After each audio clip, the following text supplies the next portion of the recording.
आमे जहाँ भी काम करू से भल हेउ कि खराब तार फल कौन सतरे आम पाखक फेरी आसे।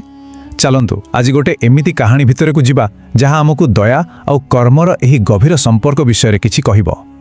केबे एमिति भाबिछंती कि आमर गोटे छोटिया भल काम तार परिणाम केते बड़ ही पारे? कौन दया देखैबा केबे भी बेकार जाए? आसंतु एही प्रश्न को मनरे रखी कहानीटा आरंभ करिबा। तो कहानीर आरंभ होउछि आलियांघटू। कल्पना करंतु तो गोटे घंच जंगलर नीरवता आउ सेठी सबु आशा हराई बसी कांदुछंती आलिया।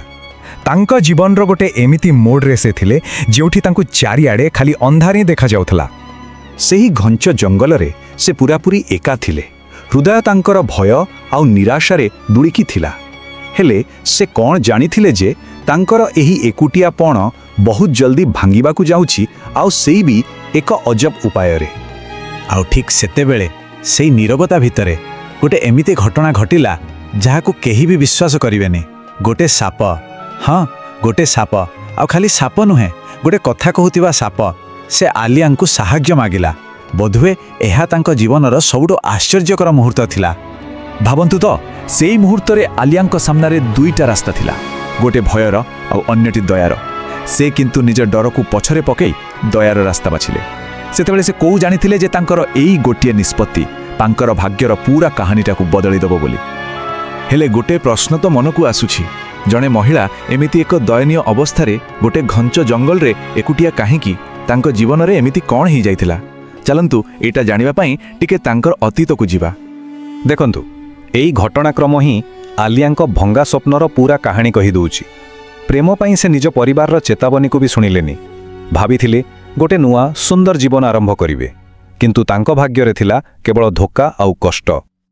आउ जानते ए सबुर आरंभ हेइथिला गोटे बहुत सुंदर प्रतिश्रुतिरु, मु तते राणी करी रखिबे।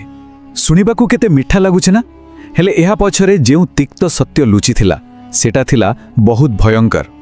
खालिदर कथा आउ काम भितरे आकाश पातालर फरक थिला। कथा देइथिला प्रेम आउ सम्मानर, हेले देला कोन केवल अत्याचार आउ निर्यातना। तार असल मुहाटा बहुत जल्दी खुलीगला। आउ खालिदरन निष्ठुरता सबु सीमा सेतेबेले पार करिगला जेतेबेले से जानिला जे आलिया गोटे झियो को जन्म देबाकू जाउछि। बास एइटा थिला आलियांको पई शेष आघात। एइठी तांकर सबु स्वप्न सबु आशा भांगी चूरमार हेगला। किंतु एइठी ही आमे देखिबाकू पाऊ जणे मार असल शक्ति। निज पेटर पिला पाई आलिया सेई निर्यातनार बंधन को छिंडेई देले आउ एक अजणा भविष्यत आड़कू एका एका पाद बढ़ेले। तो समय काहाकू अपेक्षा करेनी। वर्ष परे वर्ष बीतीगला। एबे चलंतु देखिबा से दिन सेही जंगल रे आलिया करिथिबा से छोटिया दयार कामटा केमिति तांको जीवन रे गोटे बहुत बड़ा परिवर्तन आनिला। या सतरे कौनसी चमत्कार ठू कम नथिला। देखंतु जेउ सापकू आलिया दिने जीवनदान देइथिले आज सेही साप तांको पई देवदूत हेई आसिला।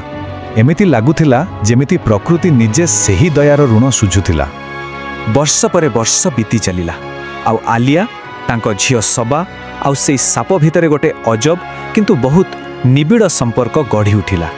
सापटा खाली जणे रक्षक नथिला, सेमानकर छोट परिवार जणे सदस्य पाल्टी जाइथिला। हेले भाग्यर खेल एइटी सरी नथिला। दिने सेही सापटा आलियांको सामनारे एमिति एक सुजोग आनी छिड़ा करैदेला जहा तांकु प्रतिशोध नेबार एक शक्तिशाली मौका देउथिला। एहा थिला आलियांको जीवनर सबुठु बड़ परीक्षा। से कौन करिवे? प्रतिशोधर रास्ता बाछिबे ना क्षमार महानता देखैबे? जिए तांकु एते कष्ट देइछि से कौन ता सहित सेया ही करिवे? आउ आलिया जे उत्तर देले सेटा खाली गोटे उत्तर नथिला, सेटा थिला गोटे सिद्धांत। से कहिले प्रतिशोधठू मानविकता बहुत बड़। बास एई गोटिए वाक्यरे तांको चरित्रर असल शक्ति जणा पड़ीगला। भाबिले आश्चर्य लागे एते कष्ट पाइबा परे भी जणे केमिति क्षमा करि पारे, किंतु आलिया सेही साहस देखैले। से प्रतिशोधर अंधार बदଳରେ क्षमार आलोक ही बाछिले। तो एबे आमे कहानीर शेष पर्याୟରେ पहुंची गले। एठी कर्म निजर हिसाब किताब करिवो। चलंतु देखिबा आलियांक दया आउ खालिदर निष्ठुरतार फल शेषरे कौन हैला।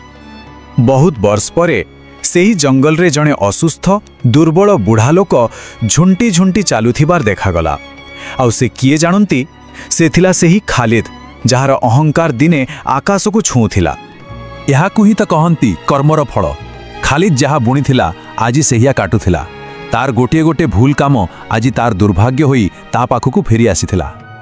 ଆଉ ଯେତେବେଳେ ଖାଲିଦ୍ କ୍ଷମା ମାଗିଲା, ଆଲିଆଙ୍କ କଥାରେ ଟିକେ ବି ରାଗ ନଥିଲା, ଥିଲା କେବଳ ଶାନ୍ତି ଆଉ ସତ୍ୟ। ସେ ବହୁତ ଶାନ୍ତ ଭାବରେ କହିଲେ, ଏସବୁ ତମ ନିଜ କର୍ମର ହିଁ ଫଳ। ଆଉ ଅନ୍ୟପଟେ ଆଲିଆଙ୍କ ଦୟା ଆଉ କ୍ଷମା ତାଙ୍କ ପାଇଁ ସୁଖ ଆଉ ସମୃଦ୍ଧିର ସବୁ ରାସ୍ତା ଖୋଲିଦେଲା। ତାଙ୍କୁ ଖାଲି ଧନ ସମ୍ପତ୍ତି ମିଳିଲାନି, ତାଠୁ ବଡ଼ ଜିନିଷ ମିଳିଲା, ମନର ଶାନ୍ତି, ଯାହା ପାଇଁ ସେ ପ୍ରକୃତରେ ହକଦାର ଥିଲେ। ତେବେ ଏହି କାହାଣୀରୁ ଆମେ କ'ଣ ଶିଖିଲେ? ଏହା ଆମକୁ ଶିଖାଉଛି ଯେ ଅସଲ ଶକ୍ତି ପ୍ରତିଶୋଧ ନେବାରେ ନାହିଁ, ବରଂ କ୍ଷମା କରିଦେବାରେ ଅଛି। କାରଣ ଶେଷରେ ଯିଏ କ୍ଷମା କରେ ସେ ହିଁ ସବୁଠୁ ବଡ଼